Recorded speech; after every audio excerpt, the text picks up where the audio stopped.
All right, welcome everyone. Please be aware that we're recording this session, as Zoom has just let you know. We also have enabled the live transcript for closed captioning, and you may find that option on the control bar that it usually appears at the bottom of the Zoom screen. So I would like to extend the warmest welcome to you for the first event in our ASLE Contingent and Independent Scholar online speaker series. Today's topic is Public Humanities by and for Independent and Contingent Scholars. And I'm very excited for the lineup we have tonight. I am Kate Huber. I'm currently an assistant professor in the Department of Culture Studies at Tilburg University. And before this job, I worked as an independent scholar while teaching language arts in a rural public school in Oregon. I'm currently a contingent scholar here in the Netherlands. And from January 2023 to January 2025, I have the honor of serving as the Executive Council as the Contingent and Independent Advocacy Officer. So for those of you joining an ASLE event for the first time, a special welcome. We are so glad you've joined us today and invite you to help sustain and further our work by becoming an ASLE member if you are not already part of our association.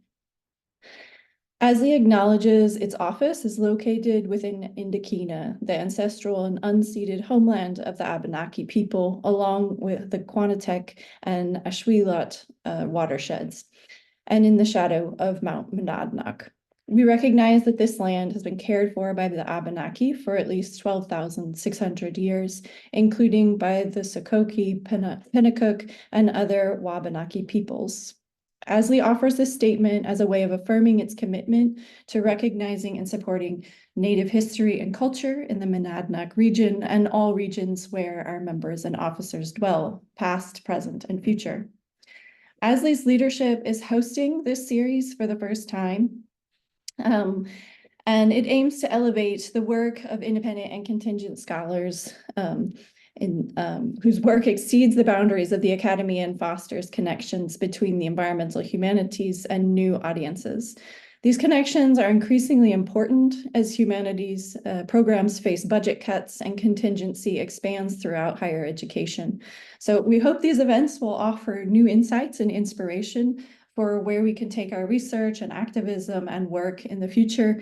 I'm delighted that some independent and contingent scholars from ASLE, the ASLE community, are here tonight to help lead the way on that. So I will start to introduce the first speaker, and we'll ask just that you remain on mute throughout the presentations, and we'll have time for questions later.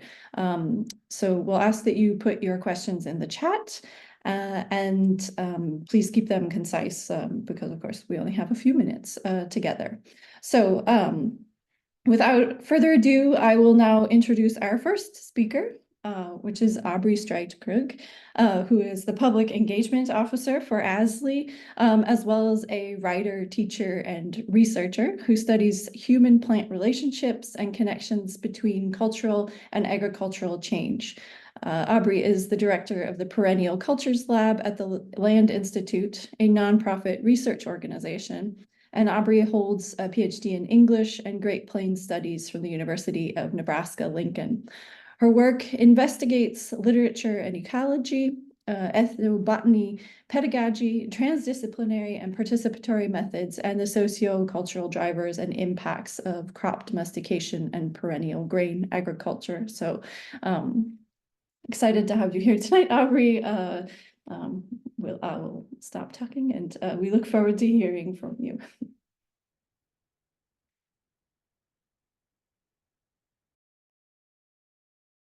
All right. Hi, everyone. I'm Aubrey Streit Krug, and really delighted and honored to have a chance to talk with you a little bit and share about the work I do and hopefully help spark a good conversation for us as a group.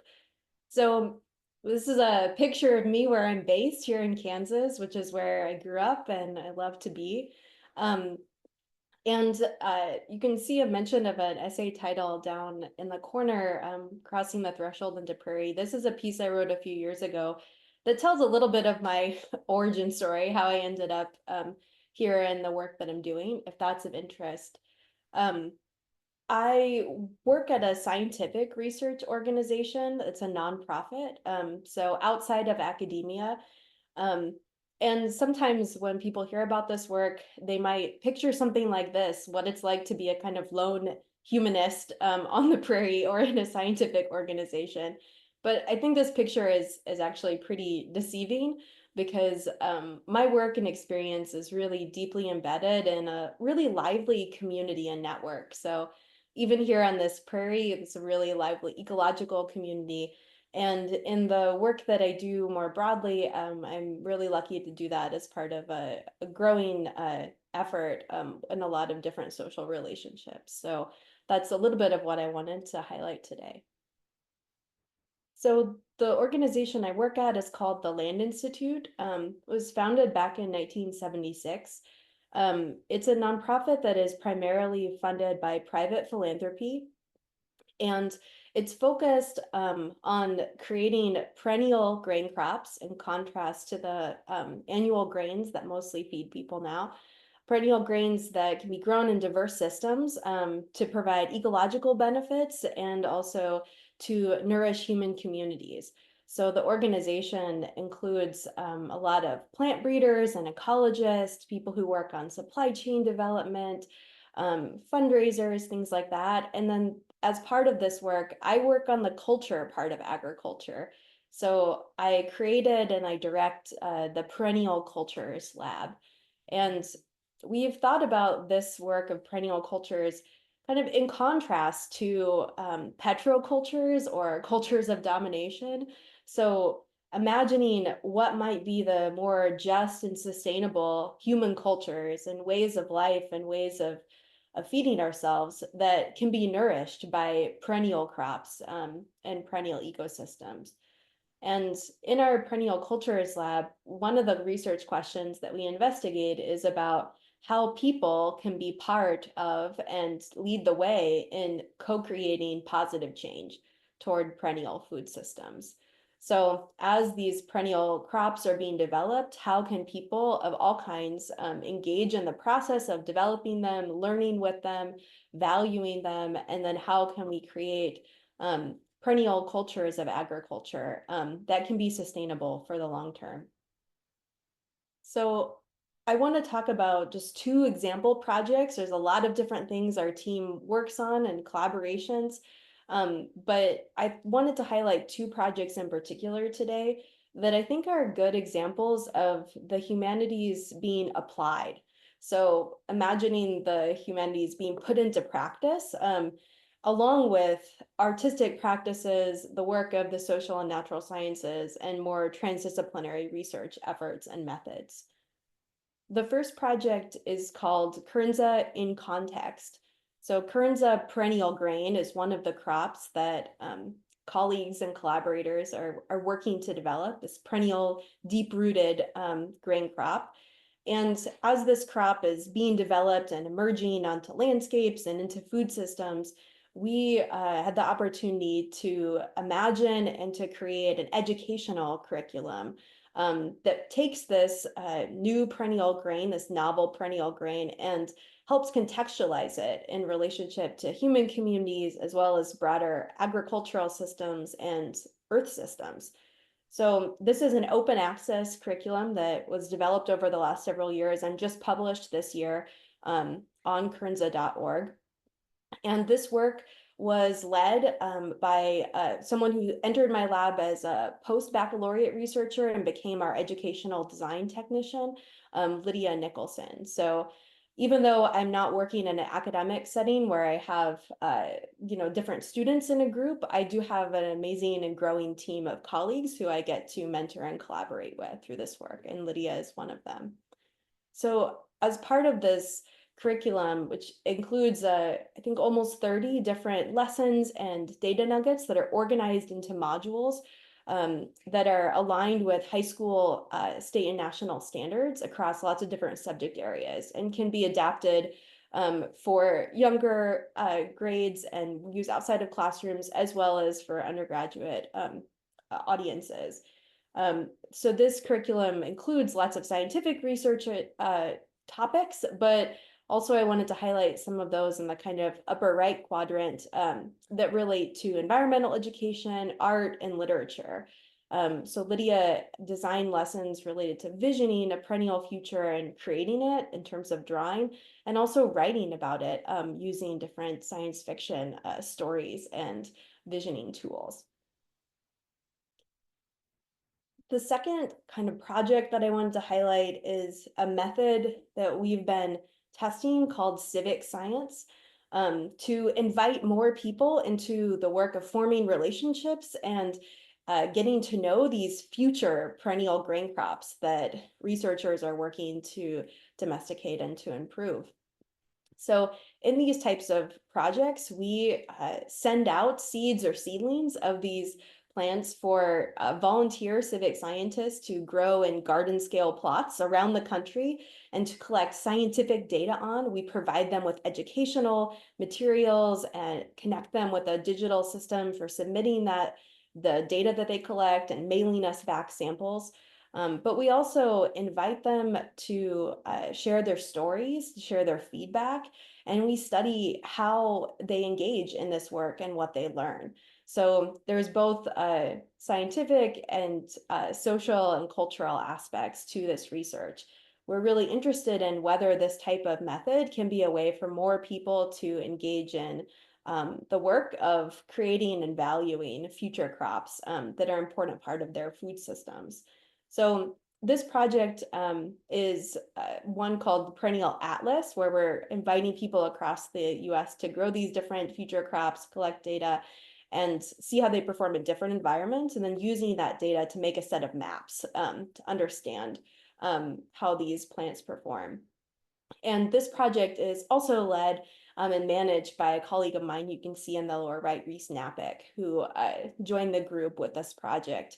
So really excited about the ways in which his research and efforts have been able to grow through this, as well as I think around 180 different people and volunteers are getting to know these plants and sharing their stories with us through this effort.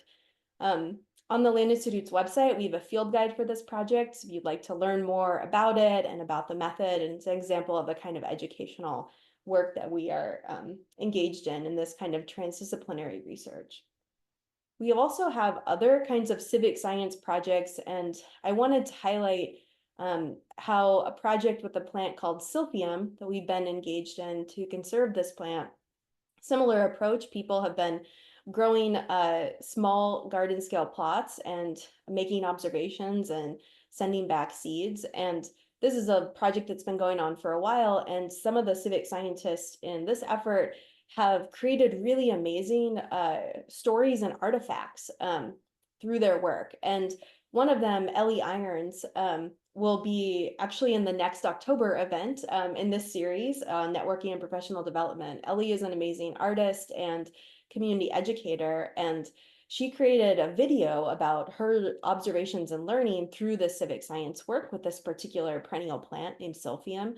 And based upon the video, me and another one of my past technicians did an analysis of this piece of art and the kind of stories involved in Ellie's relationship to this plant and to her place, and used a scale framing approach and did a kind of eco-critical reading of it, which we co-authored as a publication in Ecozona. And you can see some of the different kind of scales of relationships that we were looking at here. So this was a really valuable learning opportunity for us, not only to facilitate this, but to grow our network and to then have the chance to critically reflect on what we were learning through the kinds of stories and engagement that are happening and what that might mean for the future of the work that we're trying to do in applying these types of humanities and transdisciplinary methods to the work of creating a more sustainable agriculture. So I'll stop there with these examples, but just wanted to emphasize again how important it's been for me through my professional path to learn through really broad and deep and exciting and diverse intellectual networks. So you can see some of the communities I've been a part of in my work in these pictures. And in addition to the kind of perennial agriculture research community, ASLI has been and continues to be a really important place for me to learn and engage, which is why I'm so grateful to be here today with all of you, as well as an organization called the Association for Advancing Participatory Sciences, which is another place I would point people who might be looking for resources and communities. Have a great data ethics toolkit and different professional connections there. So thank you very much.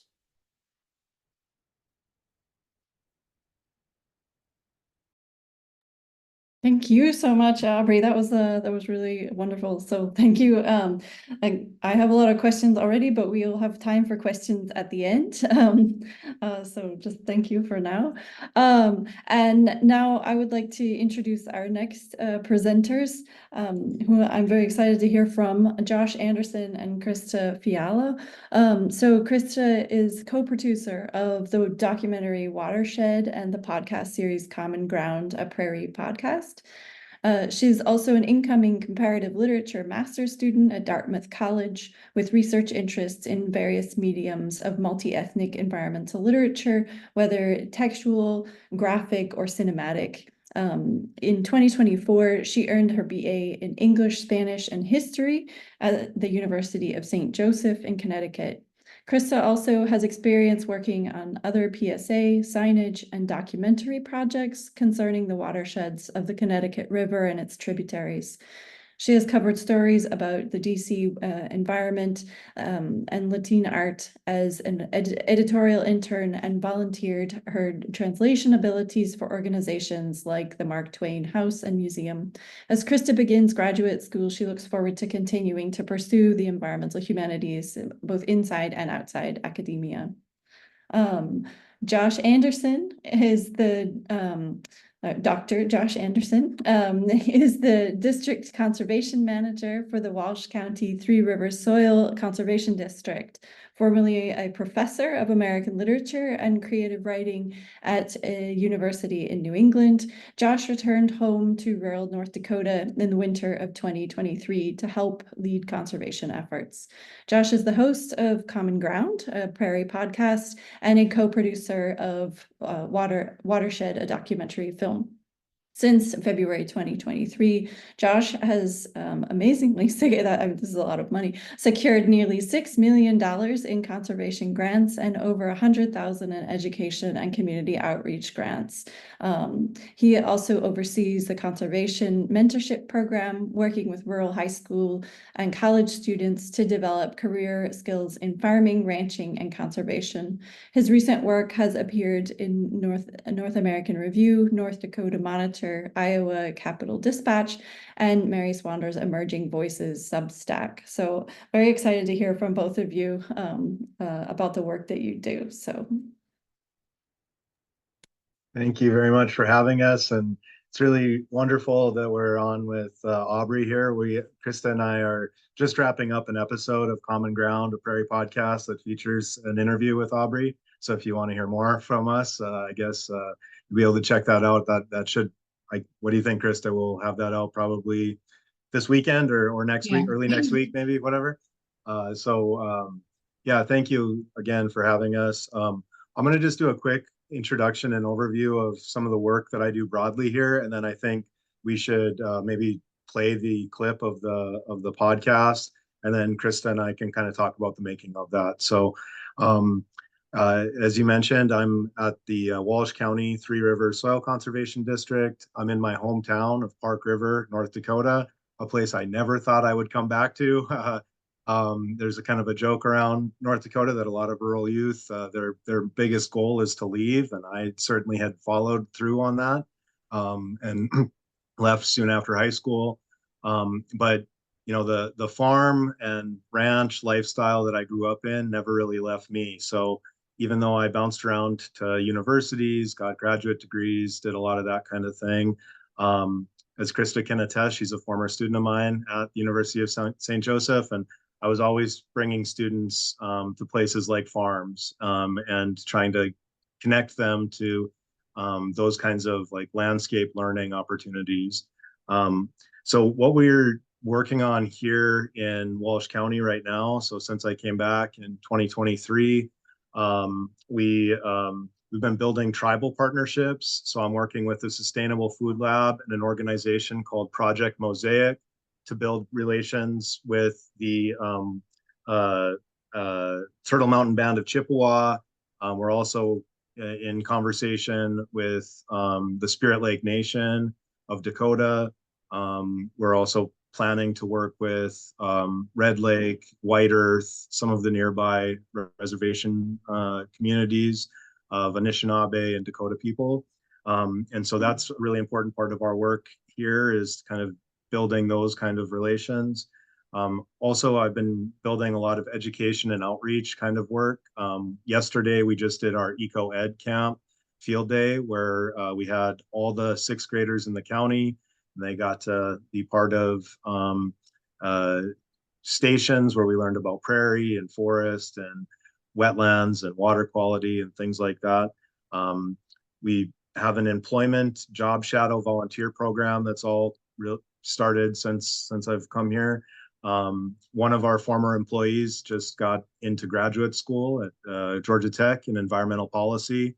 And he came to us all the way from Atlanta, Georgia, which was really cool. He had never seen a tractor before, and he got an opportunity to drive tractor with us, and also do lots of other kind of outreach and work. My job today, I'm kind of inspired by Aldo Leopold, who actually wrote about soil conservation districts in a Sand County Almanac. And he said that they're a beautiful piece of social machinery, but that they were, even at his time, they were chugging along on two cylinders because they weren't fulfilling their full obligation. And that was not merely to do education and outreach, but also working on changing policies and changing on the ground conditions.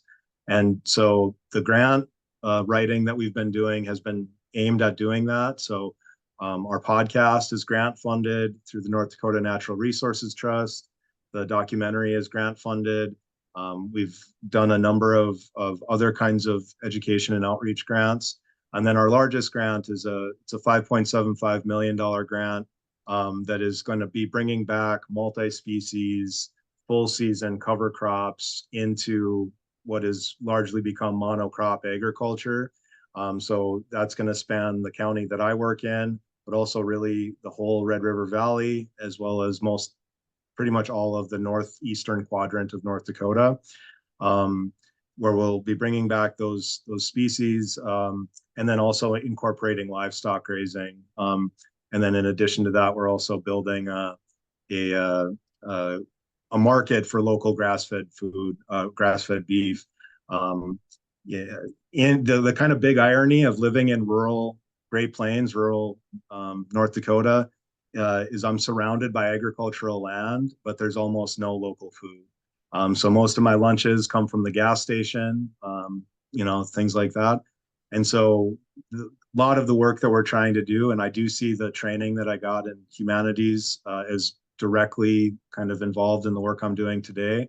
I publish articles in the local newspapers. I just had a radio interview with our local radio about the harmful algal blooms that we have at our dam just west of me right now, which is we just got the numbers back on our latest sample that we sent in on the harmful algal bloom, and it's 251 times the reporting limit is where we're at, and that's largely almost entirely caused by the phosphorus that's blown in from soil erosion.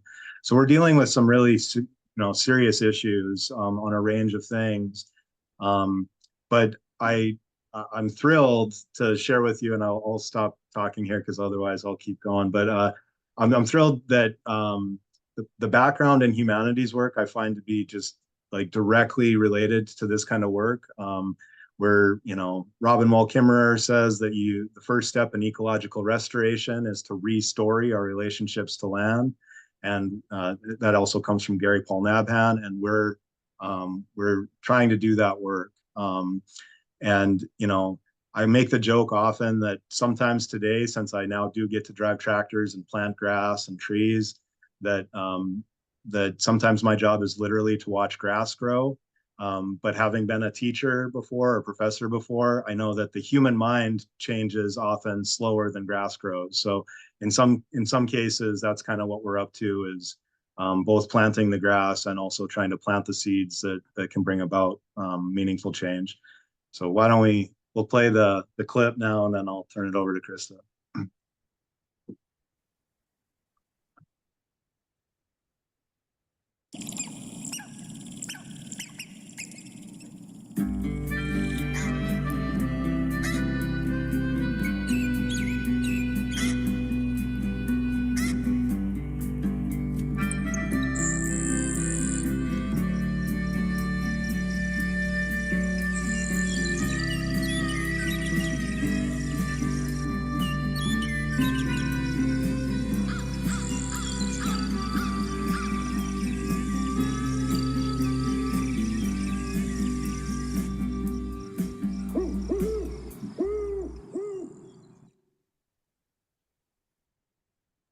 So yeah, I made that intro sequence and also closing sequence for the podcast. And Josh's friend Matt Connolly made the music, and then I put the B-roll footage together. I don't know, Josh, do you want to mention real quick about like taking the B-roll? Because I didn't really take the B-roll. Yeah. Yeah. So yeah, Krista's been helping with this, and she's been working. She lives in New England, so we've done a lot of this remotely. So like the fox that you saw, that was actually in my yard.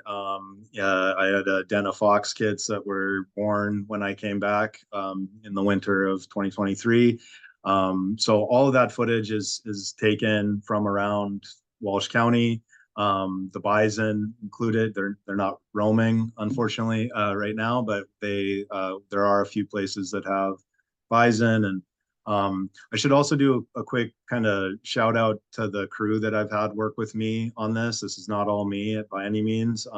So we've had Heather Okeson and Taylor Lorenz, two young women who are college students who grew up on farms, and they're incredible. They basically can run tractors, they can run outreach events, they can do all kinds of stuff, and they also took a lot of the footage and have helped with some of the direction on things that we're doing here. Thomas Fuentes is the college student that I mentioned earlier, who is in the grad program. He also helped out with this. Gracie Biryonic is a high school student that worked with us. Brandon Mathiasen is our business operations manager, and David Bounds is our today was his last day, but he was our watershed coordinator. So we've had a team of people that worked on a lot of those kinds of things, and getting that footage. And the movie that we're making is called Watershed, and we're really doing a play on both meanings of that word, right? The meaning of watershed being like the place that water collects to a common point, and then also like the watershed moments that inspire us to act or change or think differently. And so that's still in production, but the podcast, we've had a few episodes out, and Krista's helped on a number of them. Our first episode is with a Pulitzer Prize winning journalist from the region who talked to me all about birds. He's got a column on birds that he's been writing for about 40 years.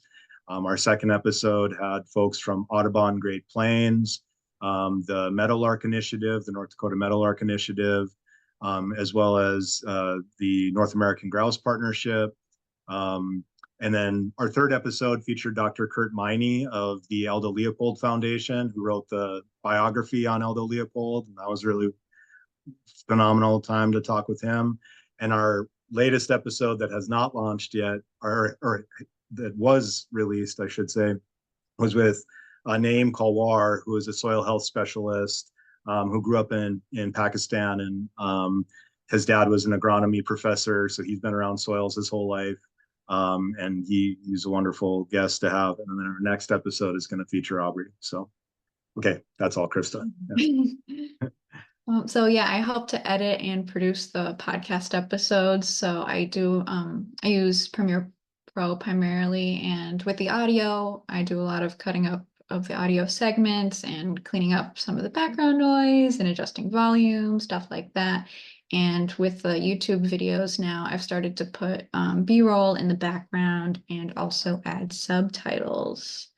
So this year I'll be starting my master's in comparative literature at Dartmouth College, and I also just graduated this year with an undergraduate degree in English, Spanish, and history.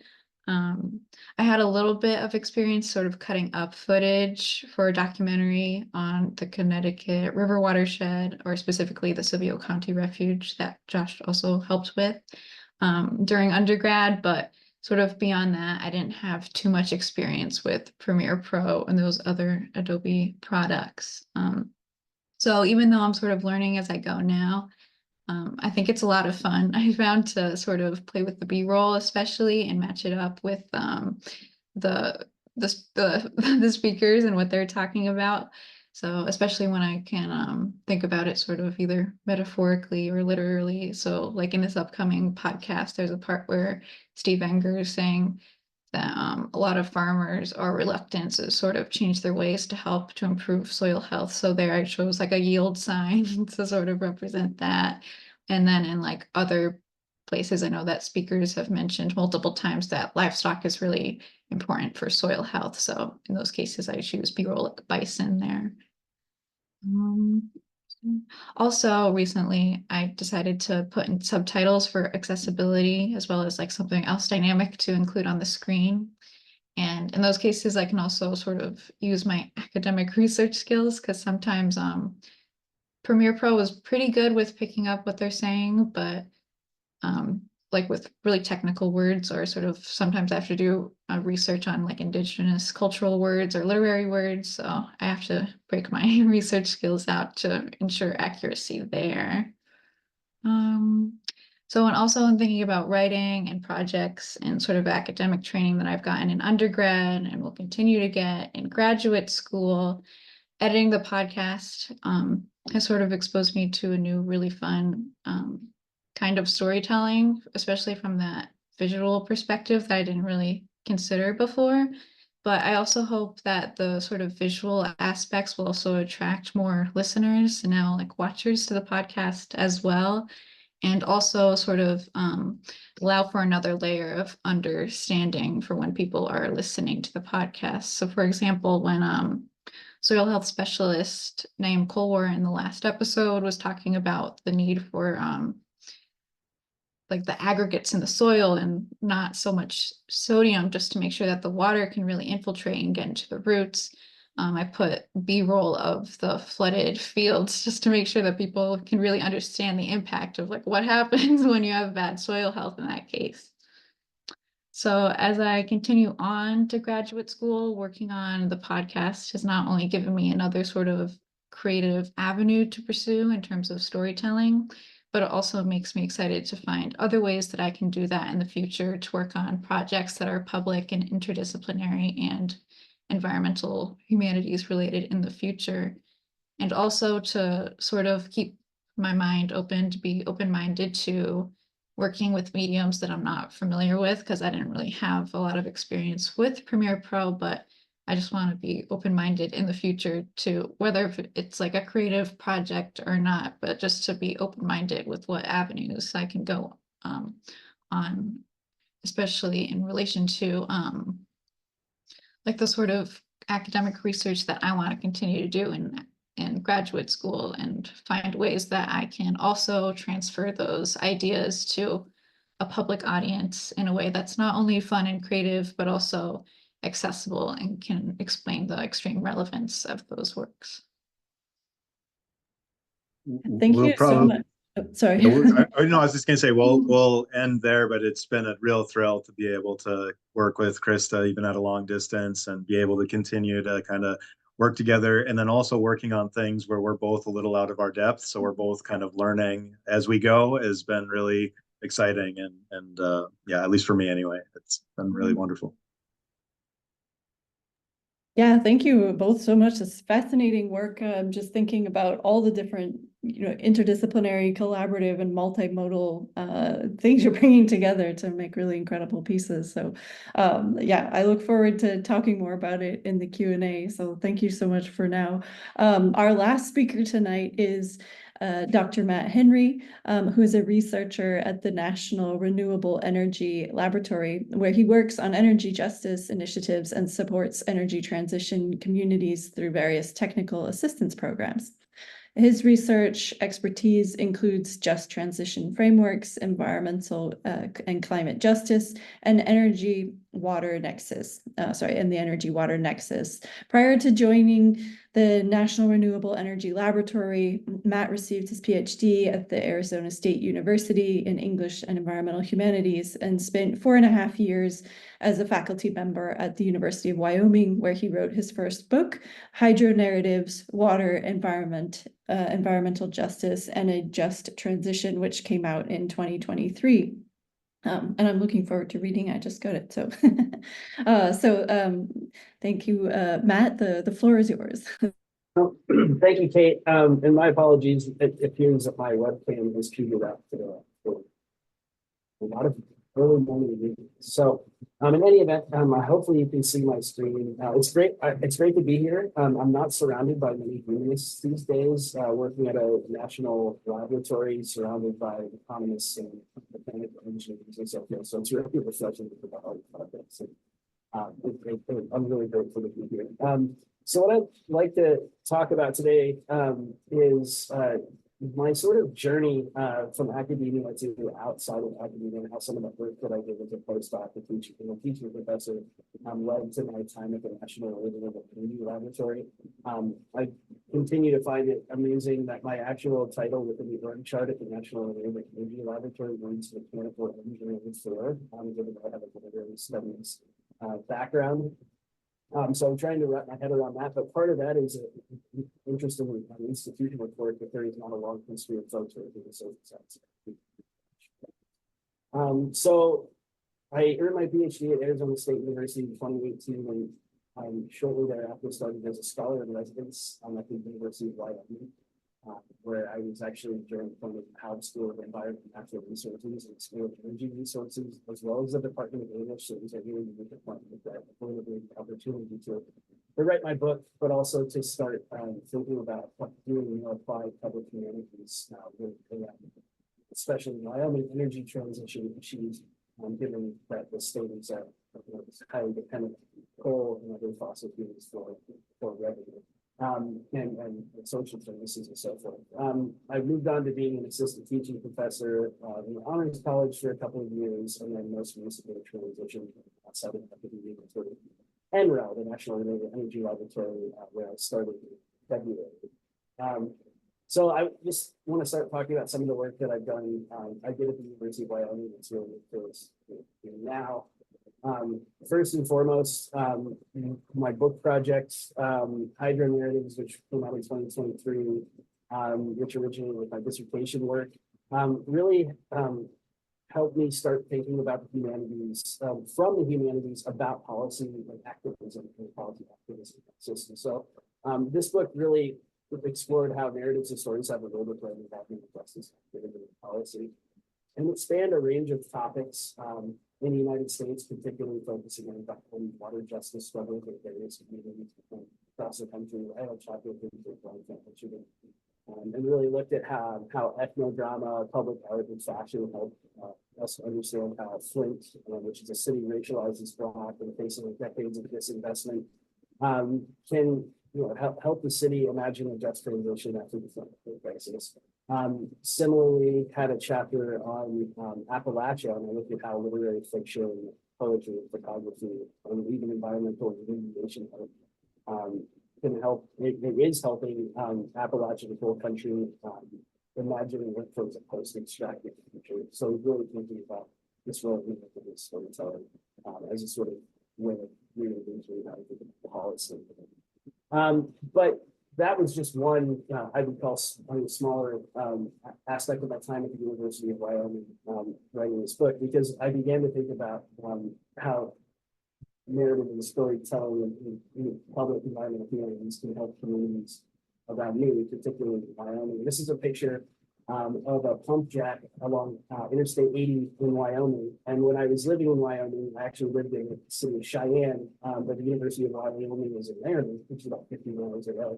By a quirk of my spouse getting a job in Cheyenne when we moved there, I commuted each day over a pass that was about 8,000 feet. And along the way, I passed these rusted pump jacks in these fields that were often under the literal shadows of wind turbines. And so it was a really interesting sort of way to think about how energy transition is looming over the state of Wyoming, despite a lot of road opposition. And so one of the projects that I worked on, I think I reversed the slide, so I'll just go back and forth. One of the projects I worked on was related to the issue of youth outmigration in Wyoming. And so when I first moved there and started my role, there was a crisis in the state of young people because we weren't finding opportunities to stay and make a living, largely because coal and fossil fuel jobs were disappearing.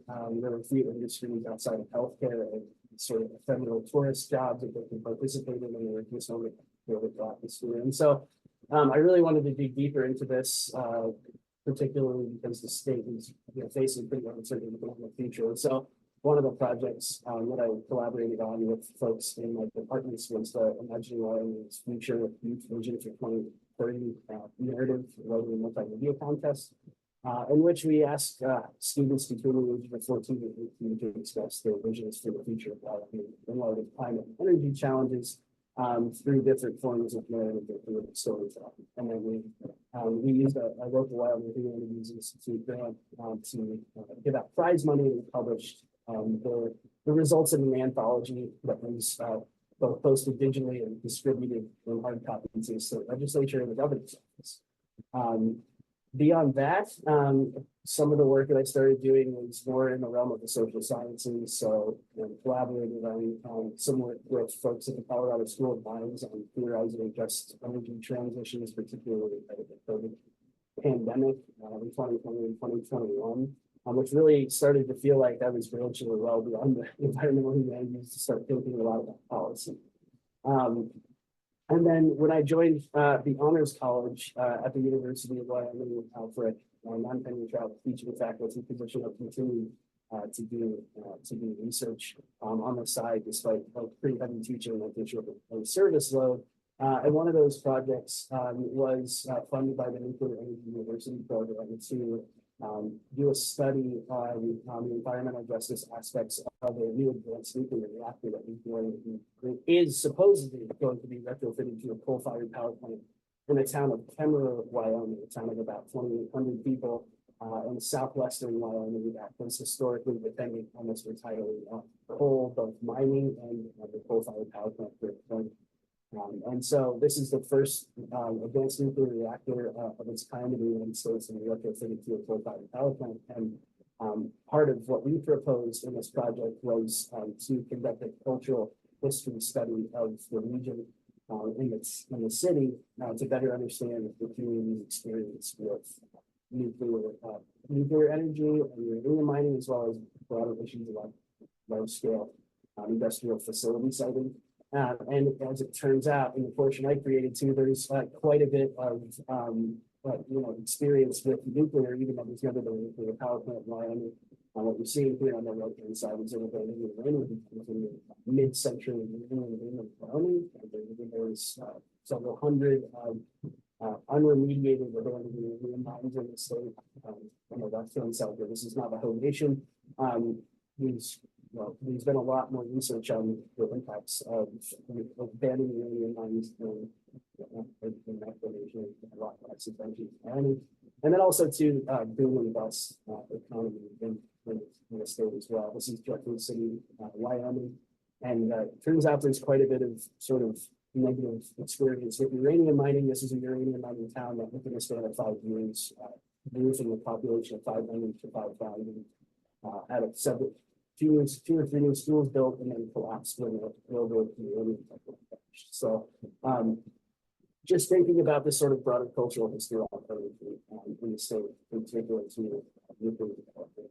And then a couple of other things that we really focused on is in this project and others, it's really about the state actively was obstructing the energy transition, even though it's in the best interest in many cases for communities in the state to plan for an economically diverse future beyond coal. And the tension between, on the left-hand side, these results from a cultural values survey and social license for different types of energy. I mean, the people in the state really value outdoor recreation and clean, being in nature and a clean environment. But we also see stickers on the right as well. So now there's this tension within the fossil fuel industry and what people tend to in the state.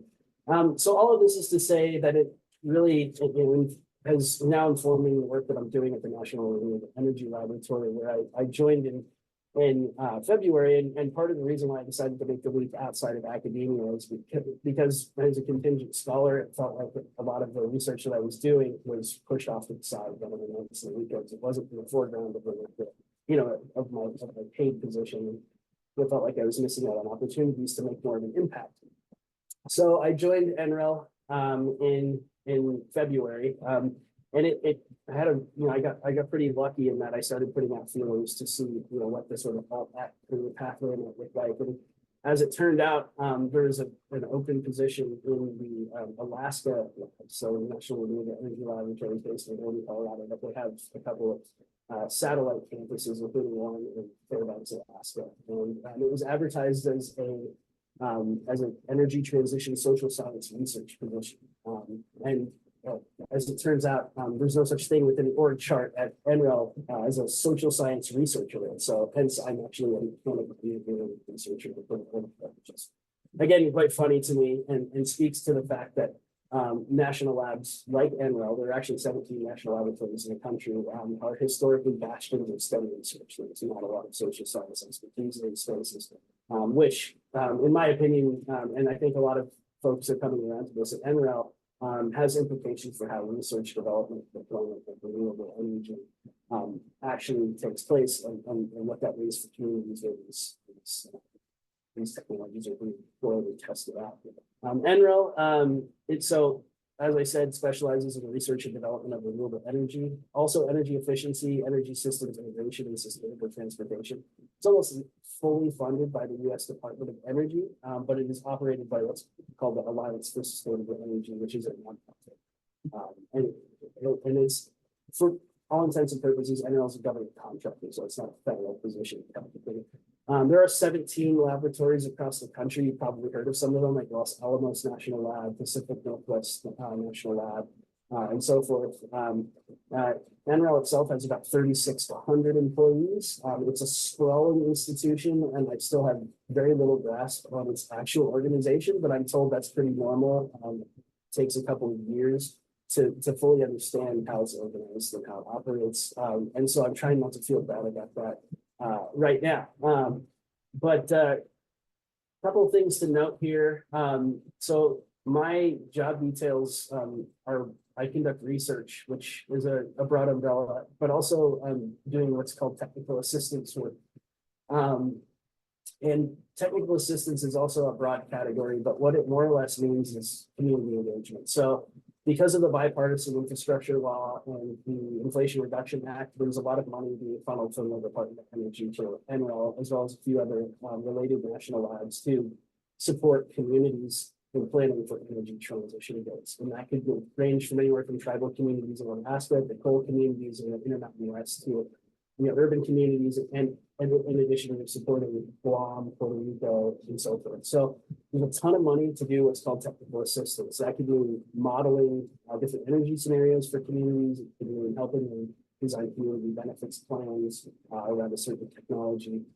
It could mean one of the projects I'm working on right now is with the Michigan Public Service Commission, helping them think more capaciously about procedural justice and community engagement opportunities. So it may seem like some of this is really far from some environmental humanities work, but I think it's it's important. I'll explain why in a minute. There's some quirks and idiosyncrasies at NREL. It feels a lot like academia, not teaching and service at all. It's project based, so we still apply for funding opportunities through the Department of Energy, EPA, and other places, and those might be 3-4 year opportunities, and it's really similar to if you apply for at NREL. It was described to me when I started as a choose your own adventure, and it truly has been. I'm based out of the Alaska lab. I work remotely in Montana. I do no Alaska related work, and I've more or less been able to choose my own, which is fun. It's like I said, STEM dominated. I'm pretty much the only environmental humanities person a lot. So Aubrey, your slide at the beginning really resonated with me, sort of standing alone sometimes as the only humanities person in the room. There's money right now to do research, thanks to federal appropriations for the infrastructure law and the IRA. Hopefully that continues. There's more opportunities really than hopefully we can handle as a lab, and that's a different conversation. And the other thing I just put is acronyms, because it is a very confusing place to work, because there are so many acronyms. I occasionally get emails that I cannot decipher without spending 30 minutes looking at what the acronyms. All this is to say, some of the projects I'm working on here now, this is the title of this project is Complexity Science Models for Development and Implementation of Energy Transition Solutions, which is what's called a transformational lab-directed research and development project. It's $4.5 million over 3 years, and it basically is funded through a slush fund that is comprised of overhead from other funding opportunities coming in, which means there was no overhead taken from this project. The title belies what the project actually is, because it has to make sense to leadership, and they words like science and complexity resonate with them more. But what this project really is figuring out ways to integrate social science and humanities insights and methodologies into that project, which makes me really excited, because it does feel like an opportunity to really humanities and social sciences into a STEM place. And I'll be leading this starting in October when the funding kicks in, and this is part of how I ended up being hired. When I interviewed, there was a speaker. So we'll have about a 20-person research team. So I'm really excited about this one. Also leading technical assistance efforts for what's called the Communities Leap program. It's funded by the Department of Energy. So I'm working with 3 coal communities in Montana, Colorado, and Utah to help them plan strategically for the energy transition based on the timelines or the profile of pipelines and energy shuttle, which means I've been able to leverage my experience in Wyoming to speak with these communities and really understand where they're coming from and the challenges they face from outside of just modeling the economic potential for different technologies, and working in conjunction with Idaho National Lab and FECM, which is the Carbon Management Department for the Department of Energy, because they're really interested in nuclear, carbon capture and storage, distributed solar, a whole bunch of different technologies. The big question for these communities is what comes after coal. And I think the big takeaway is that all of these communities have pride in being energy producers, and they recognize when coal is disappearing, but they want to maintain identity. And that sort of idea that this is how they contribute to the nation, is being able to export energy and power, which is it's really interesting through that, in the community. And then finally, doing a lot of energy justice work. Thankfully, under the Biden administration, there's been funding to really prioritize energy justice in our work, but it's also a big challenge because there aren't a lot of people in this sort of STEM dominated institution that have the knowledge about what energy justice is, what it looks like on the ground, what it means from a perspective of diversity of research practices to community engagement. So one of the projects under this umbrella is working on energy justice training and programming for the department. So finally, a big project I've been working on is designing best practices for community benefits planning around different technology deployments. And then I did mention earlier the Community Commission and Public Service Commission. So it's really a sort of sprawling research portfolio, but my sort of hidden goal here in general is to try to bring the environmental humanities to a national lab in a meaningful way. So again, happy to take questions. I know it's up there, but it was great to have a chance to share this. So. Wonderful. Thank you so much, Matt. That was really interesting, and also just great to hear about the humanities being integrated into modeling for just transition. So we have very little time for questions, but if there are any questions from the audience, please feel free to post those in the chat, and then we can take those. I guess I don't see any. Amy, are there any questions in the chat right now? I don't see any. So okay. So I guess I have a question maybe just to end with. And that's, it seems like this is really interesting work that you're drawing on the humanities, like from academic perspective, but really bringing that into interdisciplinary and collaborative and multimodal kinds of expressions that in academia, I feel like that's what we always talk about wanting to do when we write grants, and you're out there doing it. So I'm just kind of curious, just a last word maybe from you all about kind of pros and cons of your transition from maybe being in an academic institution. I guess Crista, you're still in one, but sort of what the balance is there, if that makes sense.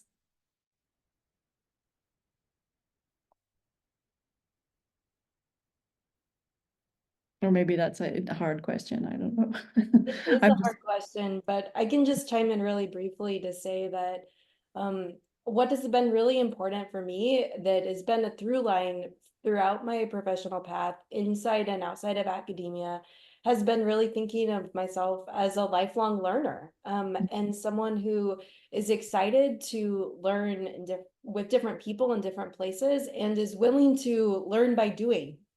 So I think that we see this in all of the stories we've told of sort of starting a pilot project, taking a step, pushing ourselves a little bit to try a different method or tool. So I would just encourage all of us who are teachers and researchers to also remember that we're students, continuing students of life, and being willing to take those kind of chances to try and experiment with new things can be really rewarding.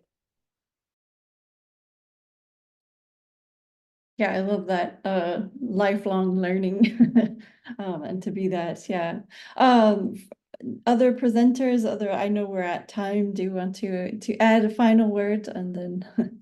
Yeah, I'll just quickly kind of echo what Aubrey was saying. And I think in my case, I'm not a soil health specialist. I don't have a background in science.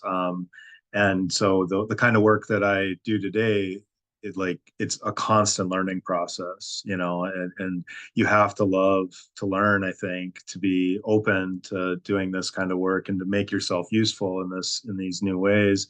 Where, like, for me, my new library is probably the native plant communities that are growing in our ditches that are still holding on against monocrop agriculture. And I'm able to recognize now big blue stem growing and Indian grass and blazing star and all these different like amazing plant communities that are still here, some of which have been here since the last ice age. And it's really thrilling. And then one other way, I guess, that I'm using humanities that's really helping me in really tangible ways is the research portion that I do bring. I was able to do research on this person named Alexander Henry, who is a contemporary of Lewis and Clark, who camped right here in Park River, where I live, in 1800. And there's a scene where he climbs an oak tree and looks out on the vast grassland, and it's an endless stream of bison that he sees. He sees bison and bear, and there's no bison left. Like, those grasslands are almost entirely gone. But 224 years ago is not that long ago, right? And so one of the ways that research is really helping me is we often think that, when we're in conservation and agriculture spaces, that the last place we have to go back to is the Dust Bowl. But if we go back earlier than that, I think we can start to see the ecological change that has happened since 1800, right? And since that kind of time period. And grass can grow, like, you can restore prairie. It takes a lot of work. It takes a lot of people, but it is possible, and the ditches inspire me that way. So I'm going to pass it on.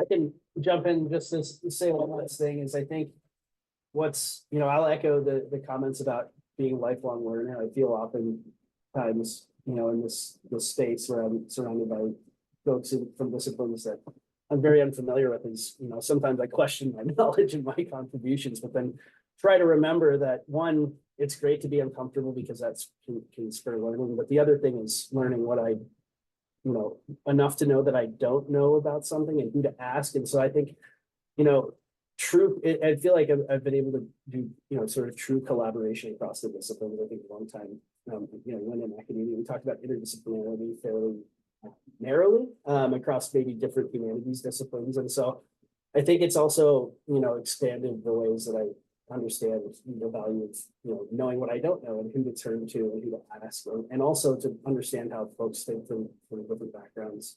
So I just echo that, but I do think that, working outside of academia after being in it for a long time has really helped me grow more than I ever expected in terms of having humility about my expertise and learning to lean on others, as well as folks in the communities. Also, they have an expertise that we don't. And I think that's become really clear through a lot of this community.